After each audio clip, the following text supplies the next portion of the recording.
Why is the rum gone? Hello my lovelies, welcome back to my channel, and I have a specialty for you today, or I should say tonight, because this is late when I'm recording this, and because, yeah.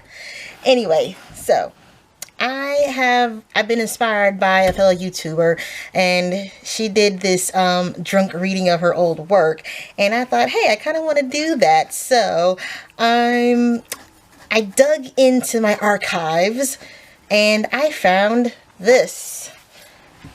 This is my teen pirate story. Yeah, obviously, like, yeah, I was obsessed, still am obsessed with pirates, hence the name Ms. Pirate Queen.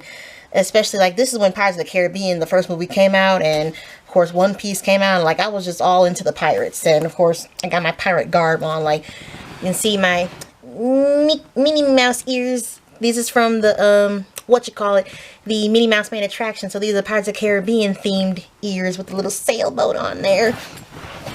And I also have my cup, my mug, and it's full of wine. It's full of this wine right here. It's the Barefoot Sangria. So we'll see. And maybe I don't know if I'll get drunk off of this, but we'll see. Anyway, I'm going to take some sipping now.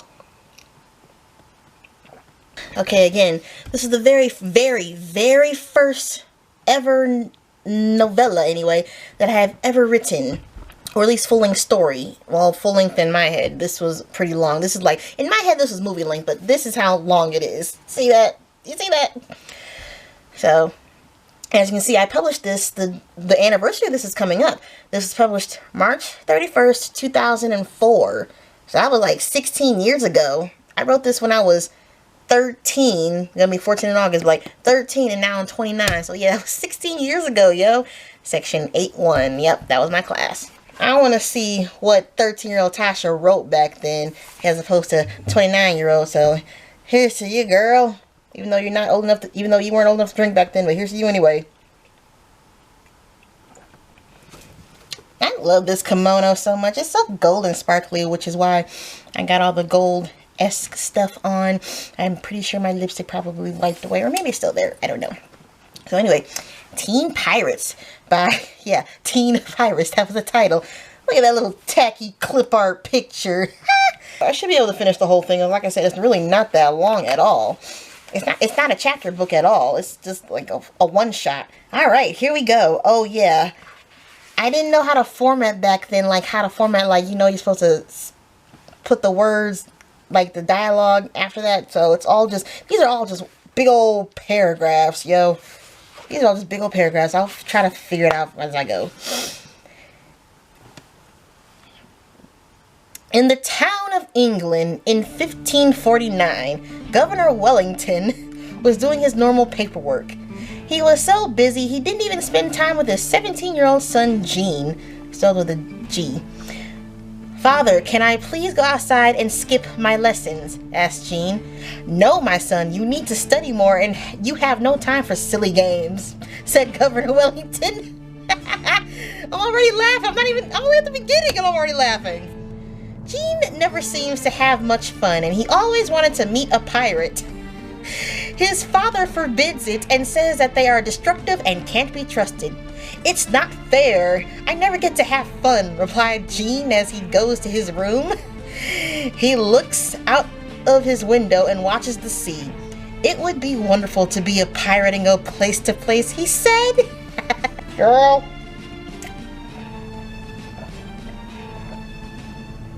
What were you thinking?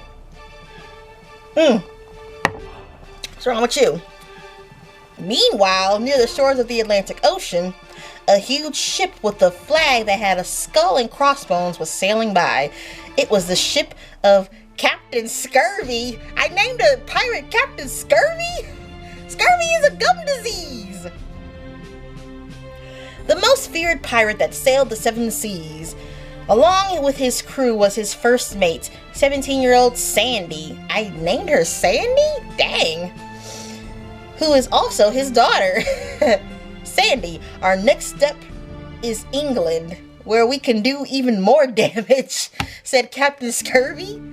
"Ooh, I can't wait. If any guard comes near me, they'll be sorry," replied Sandy.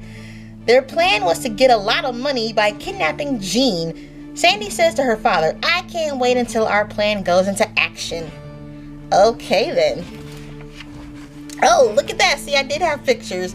I drew those. That's Captain Scurvy's ship. It's Captain Scurvy and the flag and the sun and they're all in the sea. That's kind of cool, isn't it? Anyway, moving on. A half hour passed and Captain Scurvy and his crew hit England. A guard from Governor Wellington's house said that Scurvy had been spotted. Get our men and let's get out. Get our men and let's go now, said Governor Wellington. Father, can I go with you? Asked Jean. Son, it is too dangerous. You could get hurt. Those are pirates we're talking about, Governor Wellington replied. Jean told his father that he would be careful. Very well, Governor Wellington said. Bring your sword with you. Governor Wellington, Jean and the guards headed for the docks, where they saw Captain Scurvy and his crew. Again, big paragraphs. Governor Wellington said, What are you doing here and what do you want? Captain Scurvy replied, I'm just here for money which I will have. What? I'm here for money which I will have? Oh, I guess saying I'm here for money which I will have in the future. God. Father, are those the pirates? No shit, Sherlock. Ugh. Wow, you were right about them, said Jean. Well, right about what? Like, what? Okay, I don't know. I can't even remember what it was right about. Captain Scurvy announced, You must be Jean, Captain Scurvy. Wait. I read that a little too fast. Captain Scurvy announced, You must be Jean. I have someone I want you to meet. Well, that was fast. Captain Scurvy blew his whistle from the top of the ship, and on the rope was Sandy. Oh, I think she was dangling from the rope. Okay. First Mate Sandy reporting for duty. First Mate Sandy reporting for duty. Jean looked at her and thought he had never seen a pirate like Sandy. She is nothing, said Governor Wellington. Attack her! The captain of the guards went after Sandy and she took out her sword and they began to duel. It's time to duel. Okay, again, this is not chapter books.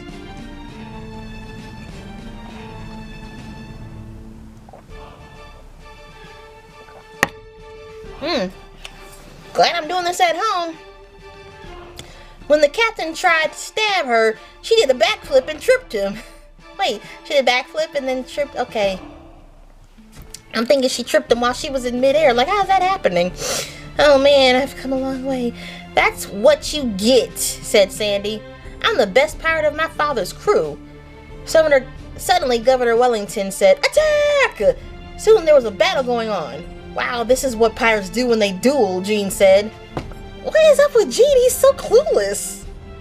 Like, what in the world was I thinking? Suddenly, from nowhere, a hand went over Jean's mouth so he could not say anything.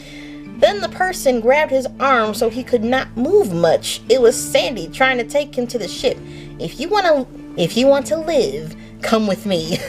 Cliche line, early 2000s. Come with me if you want to live. Actually, that was from Terminator, I think. That was from the 90s. Anyway, I did a lot of movie references when I was writing in middle school and high school. A lot of movie references. Sandy threatened him as she took him to the ship. Finally, the duel stopped. Honestly, it wouldn't be called a duel if it's a whole entire fleet of pirates and guards. It would be a battle. Finally, the battle stopped and the pirates got back on the ship. We win the duel battle, and we have your son, Captain Scurvy exclaimed. If you want him back, you will give him... Wait, if you want him back, you will have to give me a lot of money. You have to give me a lot of money. Give me all the money. Governor Wellington was shocked and said, You'll pay for this, Captain Scurvy. You'll pay. Seriously, like, I don't know what the position of everybody is except they got Jean in the... I don't know what's going on. On the ship, Captain Scurvy said, Well, boy, you might not be home for a while or longer. I guess that was me trying to be all clever with my words. As he laughs, Sorry, I had to gag you like that, said Sandy. That's all right. You were just doing your job. Wow, he's very forgiving. Jean said, Yep, he was doing his job. You mean you're not afraid? Asked Captain Scurvy. His name's Scurvy. No, I've always wanted to be a pirate. Ooh. That's on my. I never want to go back home, replied Jean. Sandy looked at him and said, I'm really impressed by you. How are you impressed because he says he doesn't want to go home and he always want to be a pirate? How are you impressed? What about him is impressing to you? What? No character development at all. Thank God I've gotten better. I think he will make a great pirate. How do you think he'll make a great pirate? Captain Scurvy? Who says that? Yeah. I think he will make a great pirate. Sandy, you will be his teacher. Teach him everything he needs to know. Oh yes, because a 17-year-old pirate knows everything about being a pirate. I guess she's been on the sea her whole life, but there's no backstory to that. I don't know. Sandy told her father, okay, and told Jean they had a lot of work to do and make him a real pirate. What about him is interesting. I don't even know what Jean even looks like, or Sandy. In fact, I think Jean is white. Obviously, they're in England. Well, no, there were blacks in England too. So I'm pretty sure Jean was white and Sandy was black. I don't know why I named her Sandy. Was it because I love SpongeBob and I named her after Sandy? I don't know. No, I named her Sandy because of the sand on the beaches. Yeah, that's it. Girl, bye.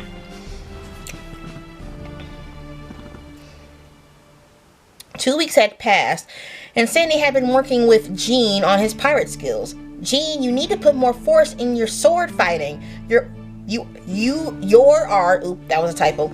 You are doing good, Sandy said. You wouldn't tell him, if you say be more forceful, you wouldn't say he's doing good. What's wrong with you? Jean thought he was doing well also. No, you're not. You're only been 2 weeks and you ain't no. Jean suddenly tipped his sword on Sandy and she fell like she was dead. Like, I'm dead. Died. Wait, blood, and death. But not like that. I didn't think of it like that. Wow, Jean, that was good. Now can you help me up? Sandy asked. When Jean grabbed her hand, Sandy suddenly threw him to the ground. What was that for? Asked Jean. Jean, never let your guard down, and that's my #1 rule, replied Sandy. After they worked on his skills, it was time to eat. Sandy and Jean were so hungry. They hurried to the bottom of the ship to eat. What's for dinner, Father? Asked Sandy. It's your favorite chicken soup. Pirates didn't eat chicken soup back then. I don't think so anyway, said Captain Scurvy. Jean announces, I really like the chicken soup too. Sandy never thought that she and Jean would have so much in common. After dinner, Jean and Sandy went back to more training, because she needs it. Oop. Oh, look at that. Oh, look at that. That's Jean, who was blonde, and Sandy. That's weird. Okay. Oh, wait. I think I made them both black, because that's a brown colored pencil I use. So I made Jean black with blonde hair, and I made Sandy with some short brown hair. Yes, I drew like this in 8th grade, so sue me. That's them practicing under the hot sun. I don't know what they wearing, but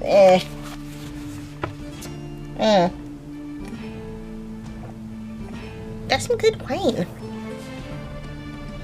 I will have some more. More? That's not in the book. It was getting dark, and it was time for bed. Jean, tomorrow I have a surprise for you, Sandy said. They both went to sleep on their cots. They actually pirates slept in like hammock thingies, but I didn't know that at the time. And dreamed. They dreamt of a great pirate life. Why does she need to dream of a pirate life? She already is a pirate. The next day, Jean and Sandy were doing the morning chores. Jean asked, Sandy, didn't you say you had something for me? Yes, I'll be right back. Sandy went into a door where, and pulled out something. Here, Jean, this is for you. Whew. As Sandy gives him the surprise, when he opened his eyes, he was so happy.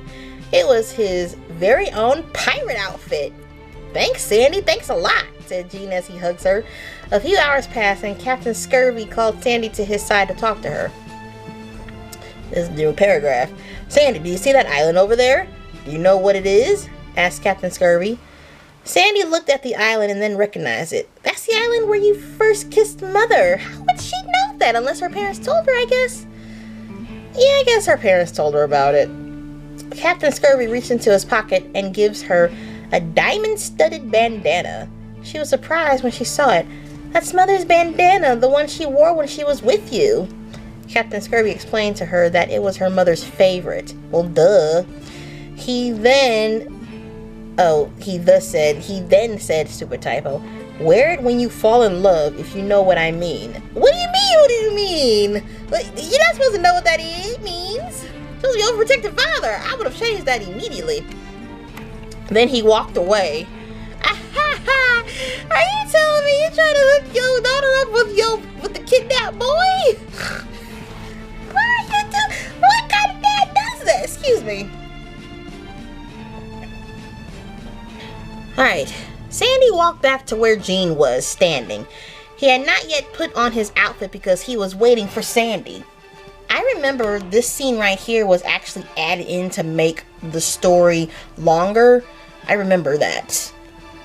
Because by the time she had returned to him, he had already put his pirate outfit on and they were going to the island. And we'll get to that in a minute.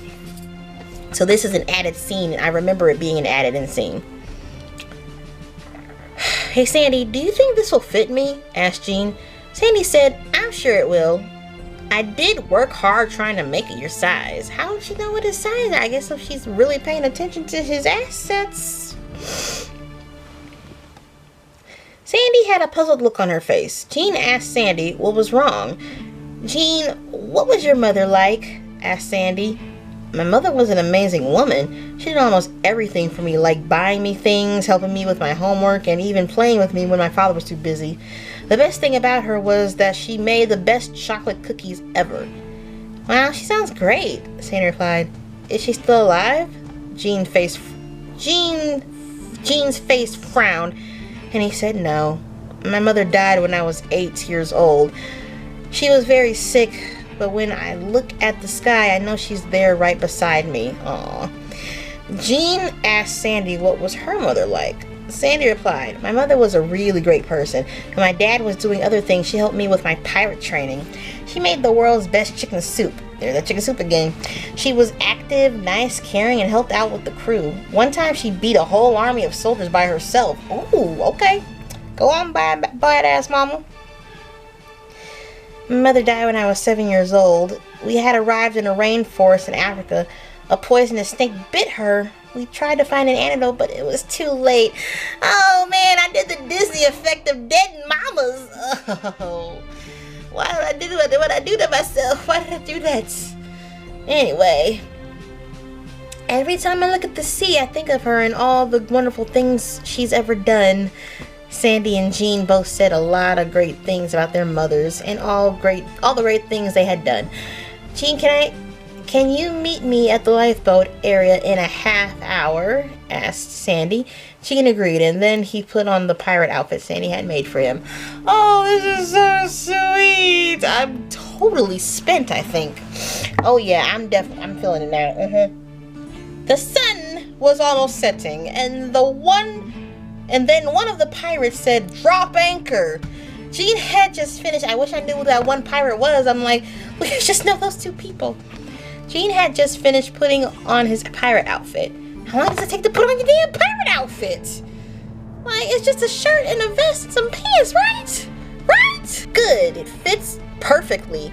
He heads to the lifeboat area where he said he would meet Sandy. There she was standing near the lifeboat wearing her mother's bandana.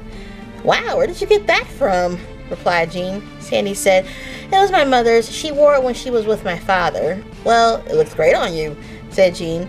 Sandy asked him if he wanted to go to the island where her parents went all the time. Gene accepted. Ooh, I spelled accepted wrong! I spelled accepted with the EX, not ACC. Accepted, ACC. Gene accepted, so they got on a lifeboat and sailed to the island. Oh, I'm telling Miss Jackson. On the island, Gene and Sandy did a lot of fun. Damn adult brain. Stuff like play tag, hide and seek, and even climb trees. Okay, that kind of fun. Okay, bring it back, adult brain. Bring it back. While Sandy was climbing up the tree, she fell, but luckily Jean caught her. Aw, sweet, like a Prince Charming of some sort. Haha. Thanks, Jean, I owe you one. Oh no, I owe you now, replied Sandy. That's okay, said Jean. Sandy looks to her right and notices the sun is setting. Let's go watch the sunset and then head back, she said. While watching the sunset, they had a lot on their minds. Sandy, I was wondering, do you have a true love? Where did true love come from? Where does all this lovey-dovey stuff coming from? Like, I know they've been, training and stuff, but it should have been hints. Like, I gotta give hints of them falling for each other. Oh, God. Me and my hopeless romantic guy. I'm still a hopeless romantic, but I take time to develop the dang story of how they, look at each other and stuff, but damn. Okay, again, Sandy, I was wondering, do you have a true love? Jean asked. Well, maybe, but you might know who it is. How the hell would he know? Who else was on the ship that we know about? Well, Sandy, this might sound funny, but over the past few weeks, I've grown to really like you, said Jean. Jean, that's not funny because I'm really going to like you too, Sandy replied. They both looked at each other and they just kissed. Oh, I'm sorry, they kissed, not just kissed. They both looked at each other and they kissed. Oh, oh yeah, I'm definitely spent. After that, they watched the sunset. Just then, when they were heading back, Jean told Sandy he thinks he sees his father's ship. We better hurry and get back, said Sandy. Uh-oh. When they got back on the ship, no one was around. Where is everybody? Asked Jean. Suddenly they heard footsteps. It was Governor Wellington and his guards. Jean, you're safe, thank God, said Governor Wellington.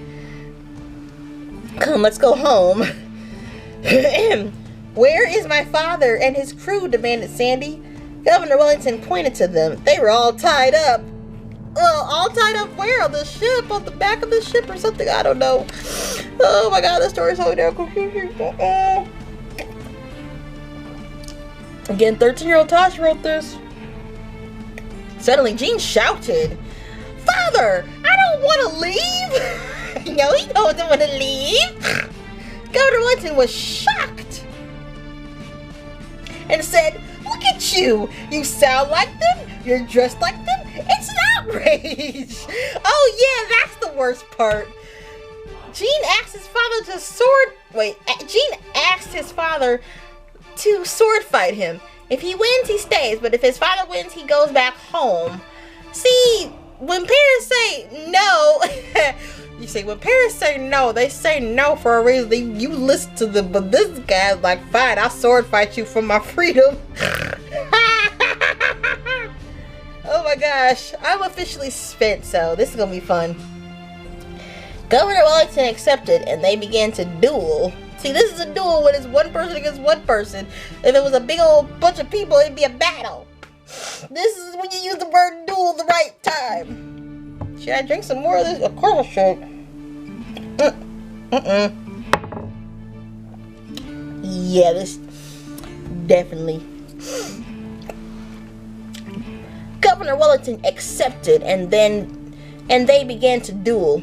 Duel went on, and Sandy was really worried that she might not see Jean again. Sandy said, Jean, don't let your guard down. Oh, little lesson from back in the time. Remember everything I taught you. Governor Wellington laughed. My son will lose, and he will never see the likes of you again. Jean had anger in his heart, and he charged at his father's hand. Governor Wellington dropped his sword. Jean had won the duel. Father, how dare you say that? Sandy has taught me everything I know, and I love her. Hopeless romantic. And I love her. I'm surprised I didn't put an exclamation mark there. That's right, you heard me. I love her. Well, son, if you want to be a pirate, then so be it. Governor Wellington told his guards to let the pirates go, and they left. See, back in the day, they would have done that. They would not have done that. They would have kept them going and just locked them in jail and hung them and all that fun shit. Jean waved goodbye and helped Sandy untie the rest of the pirates. I mean, if he said let them go, why would you have to untie them? A few days had passed, and Jean was getting used to his new life as a pirate. You were there for 2 weeks. What do you mean you're getting used to your life? You should have been used to the lamb life. I still can't believe you won that duel against your father, said Sandy. Jean announced, it's because of the things you taught me, and I fought with my heart to protect you. Aw. Jean and Sandy looked at each other and smiled and hugged each other. I'm surprised they didn't kiss each other again. Like, I would have had the lip lock in that shit. Yeah. Their new life began as they sailed off into the sunset. And instead of writing the end, I put ARG down here. You see ARG. And I'm pretty sure I used another clip art. I think that was that word art. Yeah, that was word art that we used to make it look all cool and interesting. I don't use word art anymore. I just use some other kind of program. And that's the story of Teen Pirates, yo. Yo ho ho. Thank you for joining me in this interesting video. I don't know. I want to do another one. I just gotta find my old notebooks. That's all I gotta do. So yeah, I'm gonna make this a series. Like, comment, share, subscribe. Don't forget to hit the notification button. And I will see you whenever I feel like it, okay? Bye!